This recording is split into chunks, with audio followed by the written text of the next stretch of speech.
Oh, Griffin. Yeah, I'm dead. No, don't die.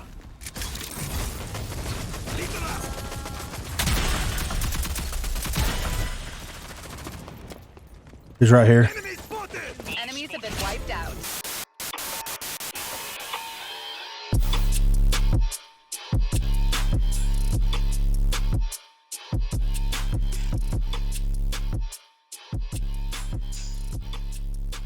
What is going on, everyone? Griffin here, coming at you with some Dima gameplay, and today we're going to be talking about the rogue changes that are coming in the formal affairs update for Rogue Company. So let's head over and check it out.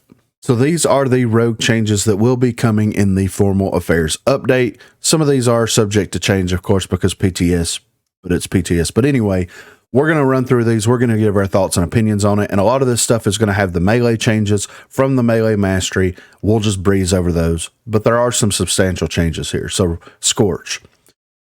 Increase the overheats cooldown, which is her ability, from 45 to 60 seconds.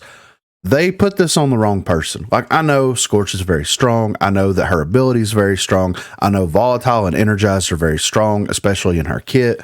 But this is what needs to happen with Sigrid. Like, this needs to happen in the next update. They need to increase her cooldown to 60 seconds, give her gold energized, and be done with it. Just be done with it. That'll put Sigrid in such a better state. Swear on my life right now that it'll make her way more tolerable to play against if you make this one change. Trench, he got the Claymore now. Dallas has the combat knife now. Lancer has the pop smoke grenade once again. They introduced the pop smoke grenade, gave it to Glimpse, gave it to Lancer, took it away from Lancer, gave it back to Lancer.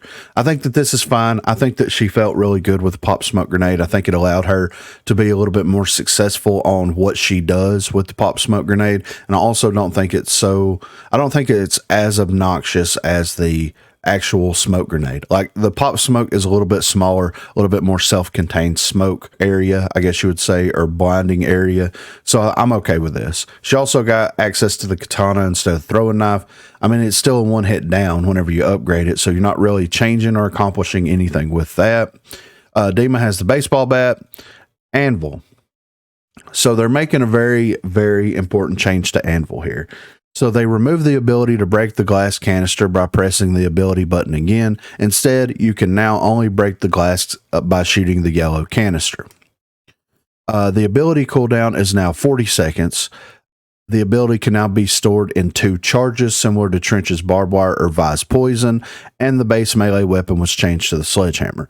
So Anvil has 2 shields out of the gate right now. So we'll talk about that here in just a second, but he's going to have 2 shields at the start of the round, and his ability cooldown is going to go to 40 seconds, and he'll be able to stack those if you have them deployed out on the field. For Dahlia, she's got access to the combat knife now, and the cooldown for reviving your linked target was recharging too fast and should now be recharging at the proper rate of 60 seconds. Fixer has access to the throwing knife because Fixer needs so much more stuff in order for him to be a balanced character. Like, they need to continue buffing him as much as humanly possible, right? Runway, she has access to the kukri, and for the gadgets, I'm going to lump this in here with it. So before, especially in comp play, they did this a lot. You could actually see people through the targeting indicator with the gadgets through smoke. So somebody throws a smoke grenade, you can pull an incendiary grenade out. You can see the circle for the AoE of it, that branches out from the initial impact of it. You can see people in there walking around. You can tell who's moving around. You can see their outline. You can specifically know exactly what character it is that's moving around in it. They're getting rid of it. They didn't know how to fix it. They're taking it out completely, which is fine. It's been in the game for forever. Like, for as long as I can remember, this has been in the game. So they're finally getting rid of that. They're balancing that out a little bit. So most of the rogue changes come down to the melee weapons because of the melee mastery, but there's 2 changes that are very, very good. Scorch getting the increased cooldown for her ability makes sense. I feel like since we have rechargeable abilities now, that they need to go in there and basically put everybody at at least a 60-second base cooldown for it, and have Energize be that perk that offsets that initial cooldown. Like if they want to make everything fair and equal all across the board in Rogue Company, they need to put everybody's ability at a 60-second cooldown, and then they need to use Energize as a way, if you want to spend the money for it, to balance that out just a little bit and to bring that cooldown down a little bit more. Like I said, this is going to be a very huge change if they ever decide to bring this over to Sigrid. I think it will make Sigrid a much more balanced character, and no one, literally nobody, can change my mind about that. Nobody. Because when I play Sigrid, I don't have to use the shield all the time, so I don't need that 45-second cooldown. But on certain teams, when I do, I can spend the economy to make that happen. So do that. Make that change, for the love of God. Anvil, this is one that is massive. So now he's going to start the match out by having access to 2 shields right out of the gate, which is going to be so strong whenever you're playing Demolition. It's going to be pretty strong like in every other game mode, like Extraction, for example. Like Extraction is this weekend, like when I'm recording this, and I've played it a little bit and I've been really enjoying it, of course. So it'll make it strong for something like that, probably make it super strong for Battlezone and other single life game modes. Respawns, maybe not so much, it is what it is there, but this is going to make him very strong whenever he is being played correctly in a Demolition type environment. Being able to go in and basically lock down an entire site with his ability, because he's going to have 2 of them, with the APS systems, because he's going to have access to one that can destroy 2 projectiles, and then also C4 in his weapons. He's going to be an absolute beast. And this is what I think is happening with Anvil specifically. I think that they introduced the toughness system in the game, and the toughness system scaled in 5% increments. They decided to go in and drop that down to what, 3% increments, I think, or 2% increments, so that the toughness is not as strong as the speed is, because people were upset because it kind of threw the TTK on its head. I like that change because it made some of those tankier rogues, like if you're not super confident in like peeking, if you're not super confident in engaging in gunfights with certain characters, you could pick a tankier character and you could engage in those gunfights and be somewhat successful with it. Like if you're playing against someone that's better than you, but you're playing a tankier character, you may get very close to down on them, if not down on them before they down you. With them cutting the toughness back a little bit, it nerfed a lot of the characters. Now, granted, some of the characters that have access to 5 toughness don't need access to 5 toughness, like Chalk, for example. Chalk needs to be like at a 3 toughness if we're scaling by 5% increments at the most, because of his primary ability, the ability for him to overheal and have that extra health. Plus that 5 toughness just made him a complete powerhouse to deal with. And I think that that's where a lot of that stuff kind of stemmed from, because like, look, this is how strong he is. So they dialed toughness back. Instead of going in there and adjusting the toughness numbers for some of the rogues and bringing them down a little bit or bringing them up a little bit, they just decided to nerf toughness all across the board. So Anvil was really good there for like a week or 2 before they did this, and then he kind of fell back into the same place that he was before. He's super slow. He doesn't maneuver around the map very quickly whatsoever.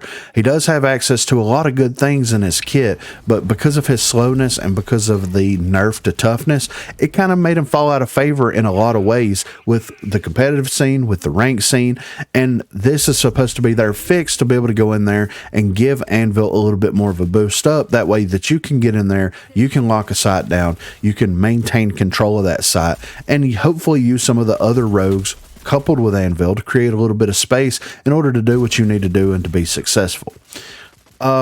I don't mind this change. I like this change. I think that it's good. I think that they're buffing Anvil in the wrong way here. I think that the best way to buff Anvil would be revert the toughness system and then readjust the toughnesses for some of the rogues that shouldn't have 5 toughness. That's what I think that they should have done.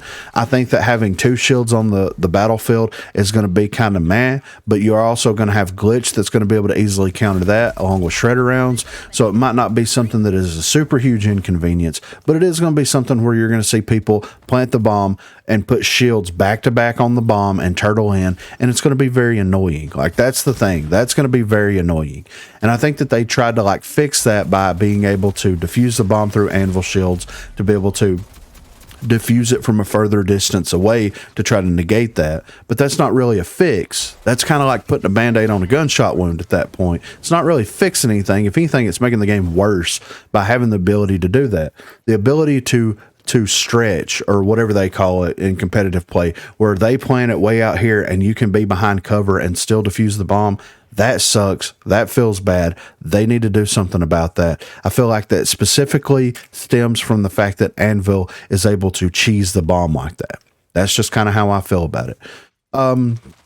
I think that it's funny that they're trying to balance a lot of the characters around competitive play when competitive play has basically proven the fact that, like, we don't want to play Anvil because of how slow he is. We want to play characters that are fast, that have access to the LMPX, and that has access to good grenades. That's it. That's it. That's what it comes down to. We don't want to play hard-hitting rogues. We don't want to play rogues that have very explosive abilities or anything like that. We need LMPX, right? We need LMPX. We need fast. That's it. If they've got gold bounce back or gold life drain, then yes. So I think that the problem with them balancing the rogues around competitive is the fact that the competitive scene plays the game in a very specific kind of way, regardless of if they're playing on single life or respawn game modes. And that's a whole nother topic. That might be a topic that I'll do in the future about how the comp scene is negatively influencing the balance changes in the game. So if you're interested in that, leave me a comment down below. But anyway, be sure to let me know what you think of these rogue changes in the comments down below as well. Also, be sure to check that description for links to Facebook, Discord, and Twitter. Those are the places to contact me. And if you haven't already, please be sure to like and subscribe to the channel. If you've already liked or subscribed to the channel, then consider hitting that join button to become one of the 256 crew members. And lastly, on Thursdays from 8 until 11 p.m. Central Time and Sundays from 10 a.m. until we get tired, I will be streaming here on YouTube. So if you're interested and available, please feel free to stop by and say hello there. Thanks for watching, guys. Asked him one time, they're like, how do you stay so, like, you're super humbled? And he was like, well, you'd have to I have to thank my parents for that, for raising me right. You seen his dad?